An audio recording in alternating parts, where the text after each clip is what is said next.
You ask Tiger to solve. This deals with linear equations with one unknown. The final result is x equals -6. Let's solve it step by step. Group all x terms on the left side of the equation.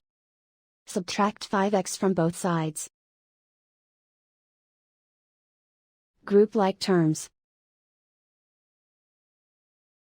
Simplify the arithmetic.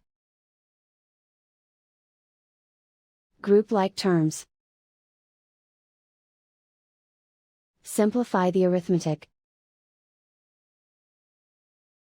Group all constants on the right side of the equation. Subtract 10 from both sides. Simplify the arithmetic.